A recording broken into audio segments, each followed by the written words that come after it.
ಒಂದು ಹಳ್ಳಿಯಲ್ಲಿ ಒಬ್ಬ ಬಾಲಕ ಇದ್ದ. ಆತನಿಗೆ ಕುರಿ ಮೇಯಿಸೋ ಕೆಲಸ. ಮನೆಯಿಂದ ಸ್ವಲ್ಪ ದೂರದಲ್ಲಿರುವ ಬಯಲು ಪ್ರದೇಶಕ್ಕೆ ಹೋಗಿ ಕುರಿ ಮೇಯಿಸುವ ಕೆಲಸವನ್ನು ಪ್ರತಿನಿತ್ಯ ಮಾಡುತ್ತಿದ್ದ. ಕುರಿ ಮೇಯಿಸೋ ಸಮಯದಲ್ಲಿ ಬೇಸರವಾದರೆ ಏನಾದರೂ ಆಟವಾಡುತ್ತಾ ಸಮಯ ಕಳೆಯುತ್ತಿದ್ದನು. ಎಲ್ಲಾದರೂ ಕುರಿಗಳನ್ನು ಮೇಯಿಸುವ ಸಮಯದಲ್ಲಿ ತೋಳ ಬಂದರೆ ಜೋರಾಗಿ ನಮ್ಮನ್ನು ಕರೆ ಎಂದು ಗ್ರಾಮಸ್ಥರು ಹೇಳಿದ್ದರು. ಇಂದ್ಯಾಕೋ ಆತನಿಗೆ ಹೇಗೆ ಟೈಂಪಾಸ್ ಮಾಡುವುದು ಎಂದು ತಿಳಿಯಲಿಲ್ಲ. ಸುಮ್ಮನೆ ತೋಳ ತೋಳ ಎಂದು ಕೂಗಿಕೊಂಡರೆ ಗ್ರಾಮಸ್ಥರು ಬರ್ತಾರೆ ಎಂದುಕೊಂಡ.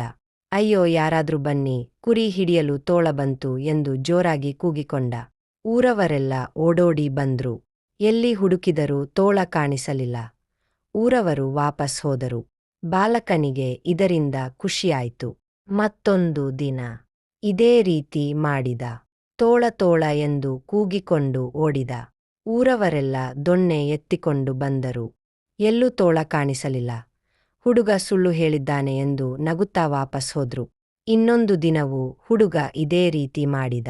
ಕೆಲವು ಗ್ರಾಮಸ್ಥರು ಬಂದು ಹುಡುಕಿದರು. ಎಲ್ಲೂ ಕಾಣಿಸಲಿಲ್ಲ. ಮಾಡೋಕೆನೂ ಕೆಲಸ ಇಲ್ಲ ಎಂದುಕೊಂಡು ವಾಪಸ್ ಹೋದ್ರು.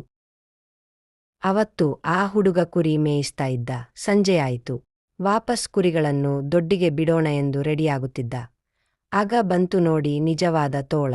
ಕುರಿ ಮಂದೆ ಮೇಲೆ ದಾಳಿ ಮಾಡ್ತು. ಭಯಗೊಂಡ ಹುಡುಗ ಹಳ್ಳಿಯತ್ತ ತೋಳ ತೋಳ ಎಂದು ಕೂಗುತ್ತಾ ಓಡಿದ. ಆದರೆ ಇವನು ಸುಳ್ಳು ಹೇಳುತ್ತಿದ್ದಾನೆ ಎಂದು ಊರವರು ಬರಲೇ ಇಲ್ಲ. ತೋಳವು ಹಲವು ಕುರಿಗಳನ್ನು ತಿಂದಿತ್ತು. ಇದನ್ನು ನೋಡಿ ಹುಡುಗ ಅಳುತ್ತ ಕೂತ.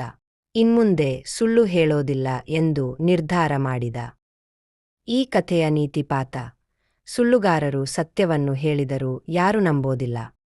ಮಕ್ಕಳೇ, ಸುಳ್ಳು ಹೇಳಬೇಡಿ. ಅದು ಅಭ್ಯಾಸವಾಗುತ್ತದೆ. ಮುಂದೆ ನೀವು ಸತ್ಯ ಹೇಳಿದರೂ ಯಾರೂ ನಂಬೋದಿಲ್ಲ.